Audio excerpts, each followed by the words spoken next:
Hey everyone, and welcome back to the channel. It's so good to have you here with us today.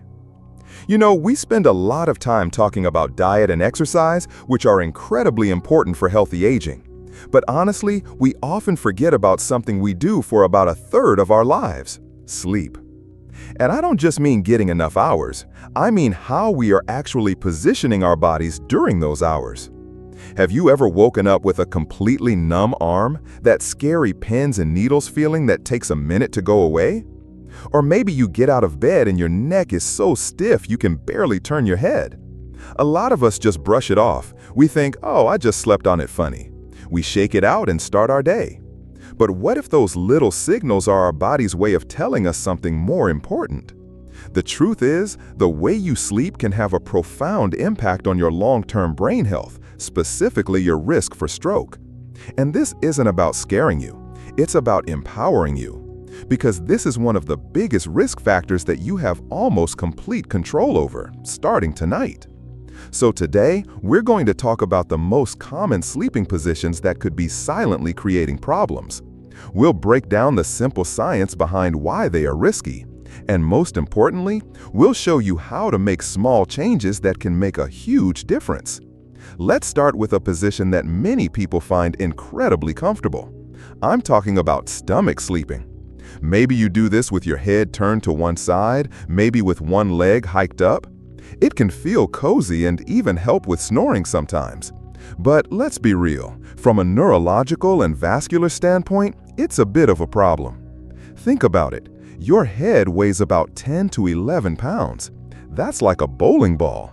When you sleep on your stomach, you have to turn that bowling ball to one side for hours just to be able to breathe. This forces your neck into a sustained, unnatural rotation. For a few minutes, it's no big deal. But for 6, 7, or 8 hours, that's a huge amount of stress on your cervical spine. More importantly for our conversation today, it puts a mechanical strain on your carotid and vertebral arteries. These are the major arteries, the superhighways that carry oxygen-rich blood up to your brain. When your head is cranked to one side, you can be stretching one set of arteries while compressing the other. This isn't just a theory. Medical experts at institutions like the Mayo Clinic have long warned that this position can lead to neck pain and circulatory issues over time. Mayo Clinic 2022. Over the years, this constant mechanical stress can contribute to the wear and tear on the inner lining of those arteries. It can create an environment where it's easier for plaque to build up. And plaque buildup, or atherosclerosis, is a major risk factor for stroke. A friend of mine was a stomach sleeper his whole life. He always had a crick in his neck, but just thought it was part of getting older. It wasn't until his physical therapist connected his morning neck pain directly to his sleeping habit that he realized he had the power to change it. It took him a while, but using a firm body pillow to physically block himself from rolling over eventually did the trick. Okay, let's move on to another one I see all the time. This is for all of you who sleep on your back or side and tuck one arm up under the pillow or your head. I've done this myself sometimes, especially if I'm in a hotel and the pillows are too thin. It feels like you're giving your head the perfect amount of support. But what you're really doing is putting hours of direct pressure on your own arm. Your entire body weight is bearing down on the structures of that shoulder, arm, and hand. This compresses a major blood vessel called the subclavian artery, which runs under your collarbone. Think of it like stepping on a garden hose. The flow of water on the other side is going to be weaker. Now imagine doing that for half the night. You're reducing blood flow to your entire arm. That's why you wake up with that dead arm feeling. But it's not just the artery. You're also squeezing a critical network of nerves called the brachial plexus. The American Academy of Orthopedic Surgeons notes that prolonged compression of these nerves can lead to numbness, tingling, and even muscle weakness over time. While a temporarily numb arm isn't a stroke, the habit of compromising your circulation night after night is what we want to avoid. It puts your system under a low level of unnecessary stress. The solution here is often much simpler than for stomach sleeping. It usually just means you need a better pillow that properly supports your head and neck on its own. You shouldn't need your arm to do a pillow's job. All right, so we've talked about a couple of positions that can create some trouble. But now, let's get into what might be the most common sleeping position of all, the one that a majority of American adults use every single night, and that is side sleeping. Now, I want to be very clear. Side sleeping in itself is not necessarily bad. In fact, it can be great for digestion and for preventing snoring. But the problem comes from how we side sleep. The most common variation is what I call the cradler. This is where you lie on your side and you tuck your bottom arm up and under your head, kind of cradling it. It feels natural, it feels stable. For millions of people, it's the only way they know how to fall asleep. But here's what's happening mechanically. When you put your arm in that position and then rest your head on it, you are putting a lot of weight on your shoulder joint. This can, over time, lead to rotator cuff issues and shoulder impingement. But the bigger concern for brain health is the compression of that critical space between your collarbone and your first rib. This area is called the thoracic outlet. Think of the thoracic outlet as a super busy highway interchange for your body. You have major arteries, veins, and nerves all passing through this narrow tunnel on their way to your arm. When you sleep in that cradler position, you are effectively creating a traffic jam in that interchange for hours, night after night. This can lead to a condition known as thoracic outlet syndrome, which involves the compression of those blood vessels and nerves. The symptoms are exactly what you'd expect: numbness and tingling in the arm and fingers, a feeling of weakness.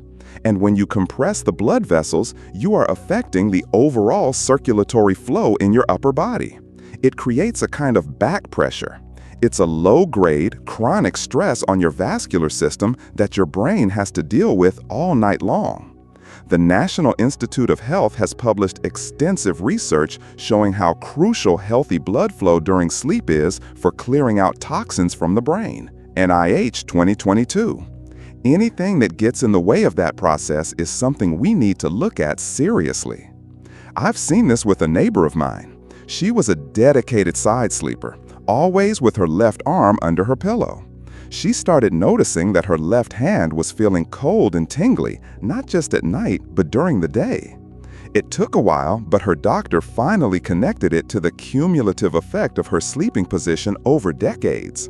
The solution for her was twofold. First, a firm, high-loft pillow designed for side sleepers.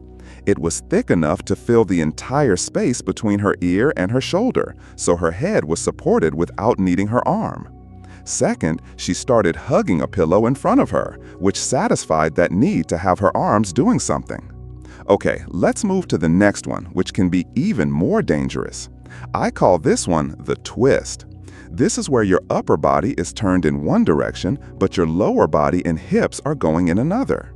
You might be on your side, but have the top leg pulled way over, causing your lower spine to twist. Or maybe you're halfway between your stomach and your side. I know why people do this. Honestly, it can feel like a fantastic stretch for a stiff lower back. It seems to relieve that pressure. But what you're doing to your vascular system is truly alarming. Running up through the bones in your neck, your vertebrae, are two very important arteries called the vertebral arteries. They join together at the base of your brain to form the basilar artery, which supplies blood to critical areas like the brainstem and cerebellum. These areas control your balance, your coordination, and your basic life functions. When you twist your spine for a long period, you are literally putting a twist or a kink in those vertebral arteries. Let's go back to the garden hose analogy. A twist in the hose severely restricts water flow. A sustained twist in your vertebral arteries severely restricts blood flow to the back of your brain.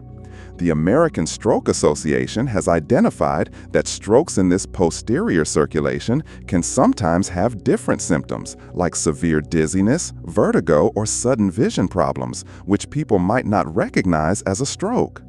This position is a perfect storm for creating turbulent blood flow, a situation where blood doesn't flow smoothly. And turbulent flow is known to increase the risk of blood clot formation. You're trading a little bit of temporary back comfort for a whole lot of neurological risk. The fix, thankfully, is incredibly simple and effective. You don't have to give up side sleeping. You just have to untwist. By placing a firm pillow between your knees, you lift your top leg up, which aligns your hips. When your hips are aligned, your spine stays straight and the twist is gone. It's such a small change, but it keeps those vital arteries open and free-flowing all night long. Okay, we have covered some very serious territory. We've talked about the risks of stomach sleeping, of propping your head up with your arm, and of twisting your body at night. But I have saved the most important one for last. This is the position that frankly is the most dangerous from a circulatory standpoint, and it's one that millions of people adopt for a feeling of comfort and safety. I'm talking about the tight fetal position, the full curl. This is where you are on your side, curled up so tightly that your chin is tucked down hard against your chest. I completely understand why this position is so common. Emotionally, it feels protective.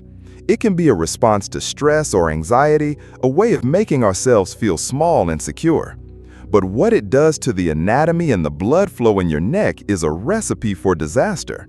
It creates a dangerous double whammy effect. First, by forcing your chin down to your chest, you are creating an extreme angle in your neck that can physically compress both of your carotid arteries at the same time. Remember, these two arteries supply the vast majority of the blood to the front and middle parts of your brain. You are literally pinching the main fuel lines. But here is what makes it so uniquely dangerous. That same position also compresses your jugular veins.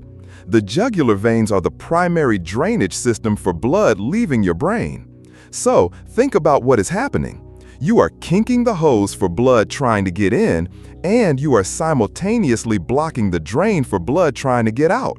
This creates a traffic jam. It can lead to an increase in what we call intracranial pressure. Your brain is inside a rigid skull. It has nowhere to expand.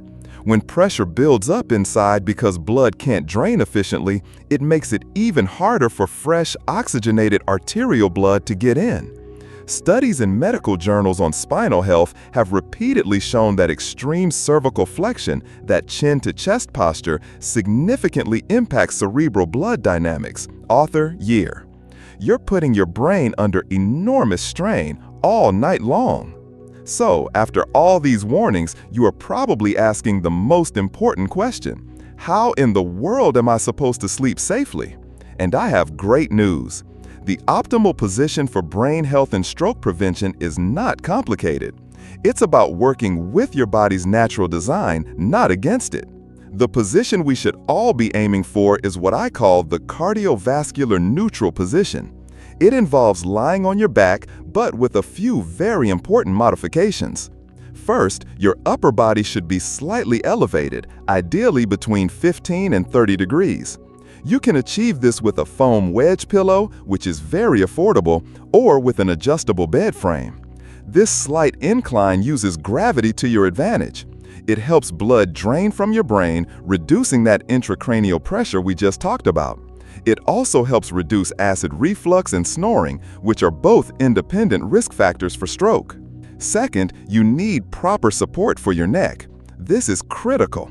You want a pillow that supports the natural curve of your neck, keeping your head in a neutral position. You do not want a thick pillow that pushes your chin towards your chest. A cervical support pillow, one with a curve built in for your neck, is an excellent investment in your long-term health. And third, place a small pillow or a rolled-up towel under your knees. This might seem like a minor thing, but it's a game changer. It takes the pressure off your lower back, which is the main reason many people say they can't get comfortable sleeping on their backs. It helps your entire spine relax into a neutral alignment. I know. If you've been a stomach or side sleeper your entire life, switching to your back can feel completely unnatural. So be patient. Don't expect to make the change in one night. Start by just spending the first 20 minutes of your night in this optimal position. Then let your sleep however you normally would. The next week, try for 30 minutes. You can also use pillows on either side of your body to create a kind of nest that prevents you from rolling over.